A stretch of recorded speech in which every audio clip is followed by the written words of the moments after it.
अब हमारी सीनियर्स की बारी। नई नई नई ये बातें, नई है जानकारी। आ गई अब हमारी सीनियर्स की बारी। इनके अनुभव से अपनी बदली दुनिया सारी। इनके अनुभव से अपनी बदली दुनिया सारी। दादा दादी नाना नानी करते बातें प्यारी। सुन लो तुम, समझ लो तुम, हाँ सुन लो तुम, समझ लो तुम, सुन लो तुम, समझ लो तुम, बात ये हमारी। खुश रखोगे इनको तो होगी खुशी तुम्हारी। नई बात है ये देखो, नई जानकारी। आ गई अब हमारी सीनियर्स की बारी। प्राकृतिक चिकित्सा या नेचुरोपैथी, जिसके बारे में ब्रिटिश नेचुरोपैथिक एसोसिएशन ने कहा है, प्राकृतिक चिकित्सा उपचार की एक ऐसी प्रणाली है जो शरीर के भीतर महत्वपूर्ण उपचारात्मक शक्ति के अस्तित्व को मान्यता देती है। थोड़ा मुश्किल लग रहा है ना दोस्तों? आइए कुछ पल बैठते हैं बुजुर्गों की छांव में। जो देखी है उनकी आंखों ने जिंदगी के ढेरों अनुभव, उन अनुभवों से अनुभव हम आज लेते हैं। नमस्कार दोस्तों, आप सबका स्वागत है विज्ञान प्रसार विज्ञान और प्रौद्योगिकी विभाग, भारत सरकार एवं अलगप्पा विश्वविद्यालय कराईकुडू तमिलनाडु के संयुक्त तत्वाधान में वरिष्ठ नागरिकों द्वारा प्रस्तुत एक खास कार्यक्रम श्रृंखला अनुभव में, जिसे आकार दिया है डॉक्टर आर श्रीधरन ने और मार्गदर्शन कर रही हैं कार्यक्रम की मेंटोर पूजा मुरादा। साथ ही निर्माता हैं चित्रा शर्मा और जमशेद खान, और जिसे आप सुन पा रहे हैं सामुदायिक रेडियो 90.8 FM 24 पर। और मैं हूं आरजे सनी। दोस्तों, नेचुरोपैथी, जिसके बारे में अभी कुछ ही देर पहले मैं आपसे बात कर रहा था, चलिए इसको थोड़ा आसान भाषा में समझते हैं। इसको आप इस तरीके से समझ सकते हैं दोस्तों कि ये ह्यूमन सिस्टम से रोगों के कारण को दूर करने के लिए काम करती है। यानी कि आप इससे ये समझ सकते हैं कि ये रोगों को ठीक करने के लिए उसके कारण पर काम करती है। इसका एक मूल आधार ये भी है कि शरीर में जो विषाक्त पदार्थ हैं या जहरीले पदार्थ जिसको कह सकते हैं, या अननेसेसरी जो पदार्थ हैं, उनको बाहर निकाल करके ह्यूमन सिस्टम को स्वस्थ रखने के लिए सहायता करती है। फिलहाल मैं तो इसके बारे में ज्यादा कुछ नहीं जानता, बट हमारे सीनियर सिटीजन आपको प्राकृतिक चिकित्सा यानी कि नेचुरोपैथी के बारे में आज के अनुभव कार्यक्रम की इस कड़ी में बहुत सी बातें बताने वाले हैं। आज के अनुभव कार्यक्रम में प्राकृतिक चिकित्सा के विषय पर बात होगी, जिसमें कार्यक्रम की होस्ट हैं सुषमा चक्रवर्ती और विषय विशेषज्ञ हैं डॉक्टर विमला जैन। तो चलिए बढ़ते हैं आज के कार्यक्रम की ओर। यम जीवम अश्नमावहे न सरिष्याति पुरुषः। स्वर्ग की वनस्पति और पौधे जब आकाश से धरती पर अवतरण हो रहे थे, तब उन्होंने घोषित किया कि जिन मनुष्यों तक हम पहुँचेंगे उन्हें कोई भी विकार आसानी से हानि नहीं पहुँचा सकता। ऋग्वेद। नमस्कार, आप सभी का आज के अनुभव में स्वागत। अनुभव जिसे पेश कर रहे हैं भारत के सीनियर सिटीजन्स। मैं हूँ सुषमा चक्रवर्ती और मैं आशियाना उत्सव जयपुर से FM 24 भिवाड़ी के माध्यम से आप लोगों से बात कर रही हूँ। आज हम बात करेंगे प्राकृतिक चिकित्सा की। आज की हमारी मेहमान है डॉक्टर विमला जैन। विमला जी पिछले 30 सालों से नेचुरोपैथी या प्राकृतिक चिकित्सा के द्वारा मानव हितकारी संघ में लोगों की सेवा कर रही है, और आज हम नेचुरोपैथी के बारे में इनसे बहुत सारी जानकारी लेंगे। आपका बहुत बहुत स्वागत विमला जी। नमस्कार सुषमा जी। विमला जी, सबसे पहले हमारे श्रोता जानना चाहेंगे कि नेचुरोपैथी है क्या? सुषमा जी, इतना तो सभी को पता है कि नेचर जो शब्द है वो प्रकृति से जुड़ा हुआ है जी। इंग्लिश और हिंदी चाहे कैसे भी समझ लीजिए उसको आप, मगर प्रकृति क्या है इसको समझना बहुत ज़रूरी है। बिल्कुल। और हमें अपने शरीर को स्वस्थ रखने के लिए प्रकृति के साथ में चलना है, ये हमें मालूम होना चाहिए। कैसे चलें, कैसे रोग मुक्त हों हम जी, ये हमारे को खुद को जानना पड़ेगा। और अपने शरीर के बारे में हमें बहुत सारी बातें हैं जो हमें इसके प्रकृति के साथ चलने के लिए हमें अपने आप को बदलना पड़ेगा। क्या है वो बात? प्रकृति के साथ चलने के लिए हमें प्राकृतिक आहार, प्रकृति के जो 5 तत्व हैं जी। उन 5 तत्वों को साथ लेकर चलना पड़ेगा। हाँ। क्योंकि हमें पता है कि हमारा शरीर 5 तत्वों से मिलकर के बना हुआ है जी। और हमारे शरीर में इन सब की बहुत ज़रूरत है और ये हाँ। 5 तत्व हमें स्वस्थ रखने के लिए हमें समय समय पर हमारा साथ देते हैं। ओके। कैसे देते हैं ये मैं अभी आपको थोड़ी डिटेल करके बताऊंगी। जी, हम ज़रूर जानना चाहेंगे। तो पहला तो तत्व है आकाश तत्व, ओके। दूसरा तत्व है वायु तत्व, जी। तीसरा तत्व है अग्नि तत्व, ओके। चौथा तत्व है जल जी। और 5वां तत्व है पृथ्वी। जी। तो इन 5 तत्वों को लेकर के जब हम चलते हैं तो हमें अपने शरीर को स्वस्थ रखने में इनका योगदान जो है हमें पता लग जाता है कि हमको क्या करना है। क्योंकि हमें अपने शरीर के अलार्म को भी सुनना पड़ता है, हमारा बॉडी क्या कह रहा है, हमारी बॉडी की लैंग्वेज क्या है, हम कैसे इसको सही कर सकते हैं। खाना तो हम सभी खाते हैं मगर वो भोजन जो हमारा है वो किस तरह का है, कैसा भोजन होना चाहिए, कैसी हमारी दिनचर्या होनी चाहिए। उस दिनचर्या के अंदर हमारे को शरीर के लिए हमारा अगर मन हमारा प्रसन्न रहता है तो उस प्रसन्नता को साथ में लेकर के जब हम चलते हैं तो हमें हर चीज़ अच्छी लगती है। जी। सारा संसार भी अच्छा लगता है, हमें खाना भी अच्छा लगता है, हमें घूमना भी अच्छा लगता है, अपने आप से प्यार करना भी अच्छा लगता है। जी, मतलब अपनी बॉडी या अपना शरीर हमें खुद ही अलार्म्स देता रहता है कि मुझे आज अच्छा नहीं लग रहा है, मन अच्छा नहीं लग रहा है, कि आज मेरे पेट में दुख रहा है, कि आज मेरे सर में दर्द हो रहा है। इस तरह की कुछ बातें हैं। अब हमारा शरीर हमें अलार्म देता है, वो अलार्म कई तरह से हो सकता है। हमारे को कहीं दर्द हो सकता है, हमें भूख कम लग सकती है, हमें नींद कम आ सकती है, हमारी कई चीज़ें शरीर के अंदर अनियमित हो जाती हैं, कब्ज हो जाएगी हमारे को, या हमें जो भी वातावरण है वो भी अच्छा नहीं लगेगा। तो इन सब चीज़ों से बचने के लिए हमें कभी हमें आलसी भी लगता है। हाँ, आलस्य भी आता है, हाँ। आलस्य भी आता है। क्यों कि शरीर अगर स्वस्थ नहीं है, मन स्वस्थ नहीं है तो शरीर भी स्वस्थ नहीं है। शरीर स्वस्थ नहीं है तो आपको कुछ भी अच्छा नहीं लगेगा। अब शरीर को स्वस्थ करने के लिए हमें क्या करना है, हमें सुनना है कि हमारा शरीर क्या मांग रहा है। जी। यदि हमें भूख लगी है और हमने खाना खाया, जितना भोजन हमने किया हमारी भूख के अनुसार किया तो वो हमारे लिए अमृत है। जी। और यदि हमने भूख से ज़्यादा किया वो हमारे लिए जहर बन जाएगा। जी। ज़्यादा खाना भी अच्छी बात नहीं।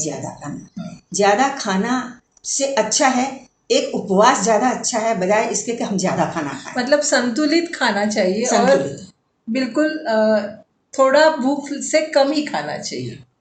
तो जो ये वायु तत्व जो होता है हमारे शरीर के अंदर, ये वायु तत्व वहीं जाकर के काम करता है। कैसे करेगा वो कि हमने खाना खाया, उसमें हमें अगर हमको 4 रोटी खानी है तो अगर हम 2 रोटी खाएंगे या 3 रोटी तो उतना जो स्पेस बचेगी वो वायु उसके अंदर रहेगी, तो वो हमारे भोजन को पचाने में हमारे को सहायता करेगी। अच्छा। और यदि हम पूरा भर लेंगे पेट को तो वो एक जाकर के गैस का रूप ले लेगी। अच्छा। उससे कई बीमारियां हो सकती हैं। जी, वो तो है।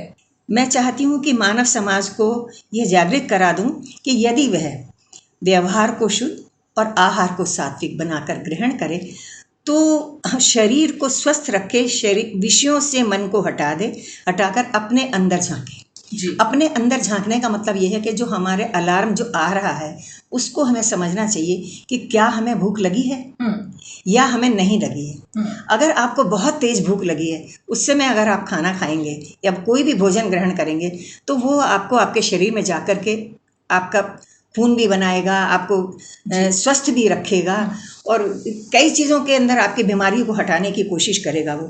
अगर आपको पता ही नहीं होगा तो सबसे पहले तो अपने अंदर झांकने की बात है।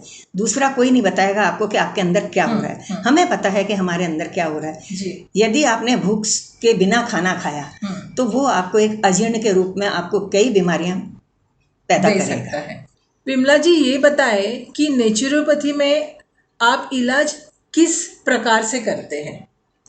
सुषमा जी, इलाज के माध्यम तो हैं जल, वायु, अग्नि, पृथ्वी और वही पंचतत्व। उसके अंदर हम सबसे पहले लेंगे जल तत्व। जी। जब हम हमारे शरीर में अगर कहीं भी कोई विकार है तो उसके लिए हम जल चिकित्सा देते हैं, जल चिकित्सा के अंदर हमारा स्टीम बाथ होता है, हॉट फुट बाथ होता है, और कई चीज़ें होती हैं उसके अंदर। पानी पिलाने का होता है, या आपको कुंजल कराते हैं, नेति कराते हैं। तो ये सारी चीज़ें जो जल से जो चिकित्साएं होती हैं, प्राकृतिक चिकित्सा के अंदर हॉट फुट बाथ का बहुत बड़ा महत्व है। वो क्या होता है?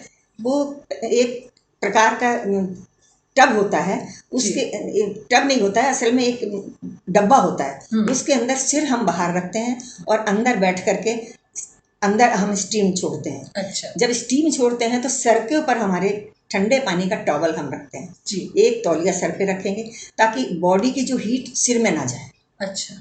वो सिर की गर्मी को बचाती रहे और पैरों से हीट जाए। अच्छा। तो जब आपका बॉडी गर्म हो जाएगा हॉट फुट बाथ से, 40 मिनट का आपको अगर हॉट फुट स्टीम बाथ अगर हमने दिया तो पूरा बॉडी आपके शरीर से विकारों को निकालेगा, पसीना बहाएगा, और पसीने के द्वारा जो आपके टॉक्सिन निकलेंगे बाहर, वो आपको धीरे धीरे धीरे बॉडी को बिल्कुल साफ कर देंगे।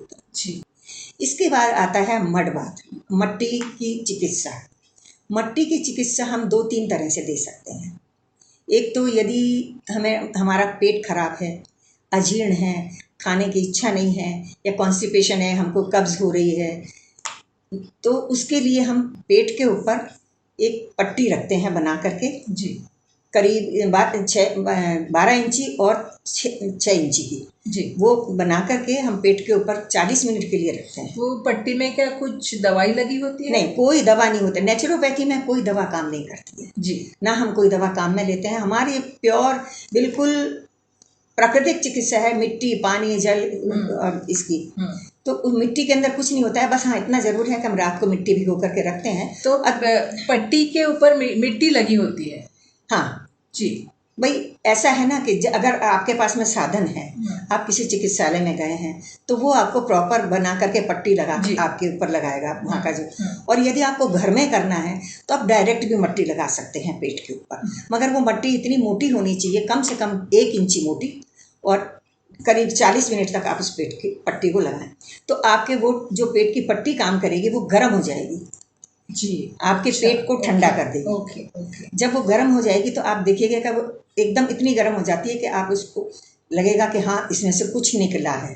तो अपने शरीर में शायद जो गर्मी है वो बाहर आ जाती वो है। पेट से होती है सारी गर्मी। ओके। तो जब मट्टी की पट्टी हमने लगाई, एक तो हमारा मट्टी की पट्टी से इलाज होता है, दूसरा होता है कि हम पूरे शरीर में ऊपर से लेकर सिर से लेकर के पाँव तक पतली पतली मट्टी लेकर के पूरे शरीर में लगा लेते हैं। अच्छा, मतलब जैसे मास्क लगाते हैं हम चेहरे पर मुल्तानी मिट्टी का, हाँ, उसी तो वो टाइप का पूरे शरीर पर लगाते हैं और बैठ जाते हैं एक जगह, और उसके बाद में 40 मिनट बाद में हम स्नान करके। और विमला जी, किस प्रकार का आहार हमें करना चाहिए, इसके बारे में हमें कुछ बोलेंगे? सुषमा जी, आहार के विषय में बोलना तो एक बहुत बड़ी बात है, क्योंकि सबकी पसंद अलग अलग होती है जी। और हर प्रांत का, हर जगह का खाना बिल्कुल अलग होता है। हमारा जो राजस्थान है ये एक गर्म प्रदेश है, और गर्म प्रदेश के अंदर हमारे को किस तरह का भोजन करना चाहिए ये भी हमें पता होना चाहिए। यहाँ हम बाजरे की रोटी खाते हैं, छाछ पीते हैं, दही लेते हैं, तो हमारे भोजन के अंदर दही का होना बहुत ज़रूरी है जी। आप छाछ ले सकते हैं, दही ले सकते हैं, आप चपाती जो भी खाएं, आप थोड़ी सी या तो मोटी खाएं, मोटे आटे की रोटी खाएं, या मिस्सी रोटी उससे क्या खाएं। फाइबर होता है? उसमें फाइबर बहुत होता है, वो आपके शरीर की शोधन करता है जी, शरीर को शुद्ध करता है। और सबसे बड़ी चीज़ यही है कि अगर हमारा शरीर अंदर से शुद्ध हो जाता है, साफ हो जाता है, तो कई बीमारियां बाहर निकल जाती हैं। विमला जी, खाने के बारे में तो आपने बोल दिया, अब हमें ना खाने के बारे में कुछ बोलेगी? सुषमा जी, उपवास एक ऐसी चीज़ है जो शरीर को हर ताप से मिटाती है और आपके बॉडी को बिल्कुल क्लीन कर देती है, क्योंकि उपवास से आपके शरीर के अंदर की जो भी जितनी भी बीमारियां हैं वो गल करके निकलती हैं बाहर। जी। तो उपवास इसलिए ज़्यादा ज़रूरी है क्योंकि उपवास के द्वारा ही हम अपनी चिकित्सा कर सकते हैं। पेट हमारा खाली रहेगा, हमें कुछ इंटरवल चाहिए कि हमें भोजन के बीच में और उपवास के बीच में हम थोड़ा सा अगर अपने आप को अगर वो करेंगे तो हमारे शरीर को एक इंटरवल मिलेगा भोजन से छुटकारा। तो जब भोजन से छुटकारा होगा तो हमारा उपवास सफल हो जाएगा। मगर मन भोजन के पास नहीं होना चाहिए जी, अगर मन बहुत बड़ी भोजन बात के है। पास है तो आपका उपवास फलित नहीं है। सुषमा जी, एक बात और, कि हम जब खाना खाते हैं, भोजन करते हैं, तो हमें लगता है कि हम इतना सारा खाएंगे तभी हमारा पेट भरेगा, क्योंकि वो हमारे दिमाग में फिट रहता है ये बात कि हम इतना खाने पर ही हमारा, जबकि भूख सिर्फ दिमाग में होती है, आपके पेट को भूख उतनी उसकी ज़रूरत नहीं है। आप जितना भी भोजन करेंगे आपका वो भोजन लगेगा आपको। इसलिए जब हम उपवास करते हैं तो भोजन को करने की हमारे अंदर शक्ति पैदा हो जाती है, पचाने की शक्ति पैदा हो जाती है, और उससे हमारा अंतस में करुणा, प्रेम और जो ये सारी चीज़ें जो एक मानव के अंदर होनी चाहिए, मानवता, ये पैदा हो जाती हैं। तो इसीलिए हम कहते हैं कि प्राकृतिक चिकित्सा एक गुणों की खान है। प्राकृतिक चिकित्सा एक संपूर्ण संस्कारित घर की चिकित्सा है। इससे आप अपने खुद के डॉक्टर बन सकते हैं। प्राकृतिक चिकित्सा खुद का एक डॉक्टर बनाता है, घर का हर सदस्य डॉक्टर बन सकता है। इसलिए प्राकृतिक चिकित्सा हर मायने में जी, प्रकृति है। आपने बहुत अच्छी बात बोली विमला जी, आपको बहुत बहुत शुक्रिया। तो हम सभी को ये ध्यान रखना चाहिए कि हमारा शरीर क्या बोल रहा है, और जितने हम प्रकृति के पास जाए, जितने हमारे भोजन हम कंट्रोल करें, जितनी हमारी भूख कंट्रोल करें, उससे हमारे शरीर को बहुत फ़ायदा होगा, पोषकता मिलेगी। बराबर बोला ना विमला जी? बिल्कुल बिल्कुल सही बोला आपने। आपका फिर से एक बार शुक्रिया। Thank you Sushma ji. तो आप सभी के स्वास्थ्य की कामना करके हम लोग आज का ये प्रोग्राम यही ख़त्म करते हैं। आप तब तक सुनते रहिए FM 24 भिवाड़ी, आपका रेडियो, आपकी धड़कन। अब तक तो दोस्तों आपको प्राकृतिक चिकित्सा के बारे में काफी कुछ पता चल चुका होगा, लेकिन प्राकृतिक चिकित्सा अभी यहीं खत्म नहीं हुई। प्राकृतिक चिकित्सा में भी बहुत सारी उपचार की पद्धतियां हैं। फिलहाल समय कम होने के लिए भले ही कार्यक्रम अपने समापन की ओर बढ़ रहा हो, पर चलते चलते आपको कुछ और चीजें मैं आपको बताना चाहूँगा कि प्राकृतिक चिकित्सा में और भी बहुत सारी चिकित्सा पद्धतियां हैं, जैसे कि उपवास चिकित्सा, मृदा उपचार, जलोपचार, यहाँ तक कि मालिश थेरेपी, एक्यूप्रेशर, एक्यूपंक्चर और ना जाने और भी कई तरह की ऐसे उपचार के अलग अलग पद्धतियां जो कि प्राकृतिक चिकित्सा के अंतर्गत आती हैं। तो बड़े काम की है ये प्राकृतिक चिकित्सा। फिलहाल आज का हमारा ये प्रोग्राम आपको कैसा लगा हमें जरूर बताइएगा fmbhiwadi@gmail.com पर। और अभी के लिए मैं लूंगा आप सभी से इजाजत, और चलते चलते हमारे इस कार्यक्रम में सम्मिलित हमारे सीनियर सिटीजन होस्ट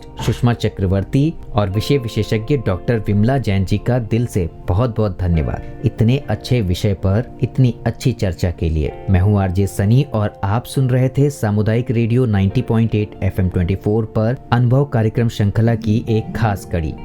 आप सुन रहे हैं 90.8 FM 24, आपका रेडियो, आपकी धड़कन।